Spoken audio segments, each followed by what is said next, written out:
Pernah tak anda scroll TikTok atau Instagram dan terfikir, macam mana diorang boleh simpan semua data kita, jutaan pengguna, dengan begitu kemas? Nah, rahsianya sebenarnya bermula dengan sesuatu yang sangat ringkas. Satu lakaran. Dan hari ini kita akan belajar sama-sama kemahiran asas ni, iaitu melakar raja hubungan entiti atau orang panggil ERD. Jom kita jadi arkitek pangkalan data hari ini. Okey, ini perjalanan kita untuk hari ini. Kita akan mula dengan tengok dulu kenapa data yang berselerak ni jadi satu masalah. Lepas tu, kita akan kenal dengan ERD, blueprint yang akan selesaikan masalah tu. Kita akan bedah siasat 3 komponen utama ERD dan terus cuba praktikkan dengan satu misi khas dekat Hospital Sri Inai. Akhir sekali, kita akan lihat macam mana lakaran ringkas ni boleh bertukar jadi satu sistem yang berfungsi. Dah sedia? Jom kita mula. Baiklah, kita mulakan dengan perkara paling asas. Punca masalahnya, kenapa kita susah-susah nak bina pangkalan data yang berstruktur? Sebabnya, satu je, data yang berselerak. Cuba anda bayangkan, anda sekarang ni bertugas di kaunter pendaftaran Hospital Sri Inai. Sibuk kan? Fail-fail pesakit bertimbun atas meja, maklumat ditulis dalam buku log yang berlainan, ada yang tulisannya full macam cakar ayam. Nak cari satu je sejarah rawatan pesakit pun boleh makan masa berjam-jam. Pening kepala kan? Inilah dia contoh sebenar masalah data yang tak tersusun. Jadi, persoalan besarnya ialah macam mana kita nak tukarkan keadaan yang kelam kabut ni jadi satu sistem yang, super efisien. Satu sistem yang membolehkan staf cari, simpan dan kemaskini maklumat pesakit dalam sekelip mata. Tanpa silap. Kita perlukan satu plan yang betul-betul mantap. Dan di sinilah pelan mantap kita bermula. Selamat datang ke dunia blueprint pangkalan data, iaitu ERD. Fikirkan macam ni lah, kalau kita nak bina sebuah rumah, kita tak boleh main terjah je tuang simen susun bata, betul tak? Mesti kena ada pelan seni bina yang betul-betul lengkap dulu. Samalah macam pangkalan data.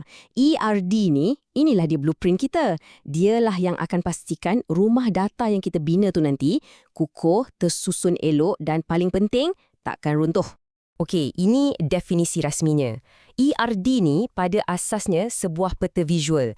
Ia bagi kita nampak semua komponen data yang kita ada, apa maklumat kita nak simpan dan macam mana setiap maklumat tu berhubung antara satu sama lain. Semuanya kita boleh nampak atas kertas sebelum kita mula tulis satu baris kod pun.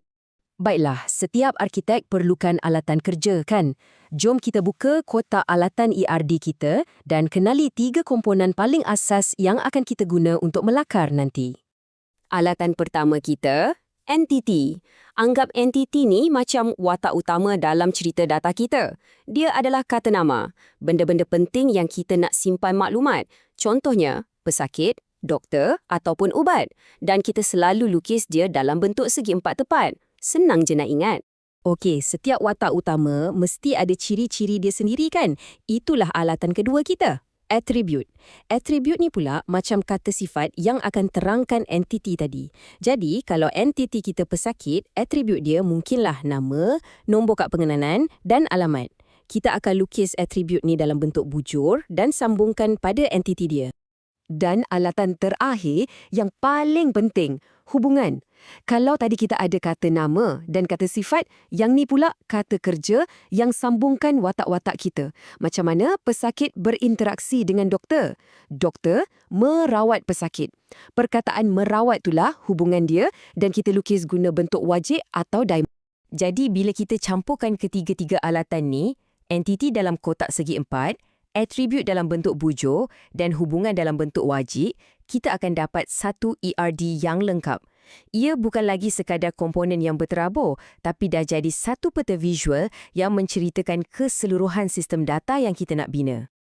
Cukup teori, sekarang masa untuk praktikal. Jom kita pakai topi arkitek kita dan selesaikan misi dekat Hospital Sri Inai. Kita akan guna semua yang kita dah belajar tadi untuk lakarkan blueprint sistem pangkalan data untuk mereka. Proses dia senang je sebenarnya. Ada 4 langkah je kita kena ikut. Mula-mula, kita jadi detektif, cari apa entiti dan atribut dia. Lepas tu, kita tentukan kunci primer. Kunci primer ni macam no copy kita lah. Satu pengenalan yang unik untuk setiap rekod. Tak ada yang sama. Dah dapat tu, kita cari pula apa hubungan antara entiti-entiti ni. Dan last kali, kita lukis. Simple kan? Okey, langkah pertama. Dalam senario hospital tadi, Siapa watak utama atau kata nama yang terlibat? Mestilah kita ada pesakit yang datang untuk dapatkan rawatan dan kita ada doktor yang bagi rawatan tu. Jadi, bom, kita dah jumpa dua entiti utama kita. Seterusnya, kita senaraikan pula kata sifat atau maklumat penting untuk setiap watak ni. Untuk pesakit, kita paling kurang perlukan nama dan no KP dia. No KP ni unik kan? Jadi, ia akan jadi kunci primer. Untuk doktor pula, kita perlukan nama doktor dan ID doktor sebagai pengenalan unik dia. Beres, bab atribut dah selesai. Langkah ketiga, kita cari kata kerja yang sambungkan dua entiti kita tadi. Apa yang doktor buat pada pesakit? Jawapannya mudah je. Doktor merawat pesakit. Nah, itulah dia hubungan yang mengikat mereka berdua dalam sistem kita ni. Dan sekarang, masa yang ditunggu-tunggu. Kita ambil semua maklumat yang kita dah kumpul tadi, dua entiti, semua atribut dia dan satu hubungan, dan kita gabungkan semuanya untuk hasilkan satu lakaran ERD yang kemas untuk Hospital Sri Inai. Misi kita berjaya! Okey, kita dah berjaya lakarkan blueprint kita. Tapi, kenapa benda ni penting sangat? Apa yang jadi lepas lakaran ni siap?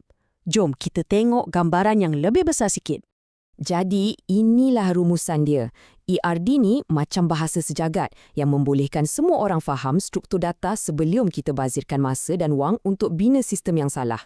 Serius, kemahiran ni adalah asas yang membezakan seorang amatur dengan seorang pembangun perisian yang pro.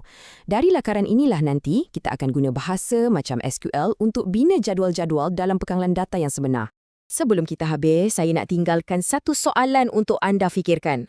Sekarang, anda dah ada kotak alatan asas untuk jadi arkitek data.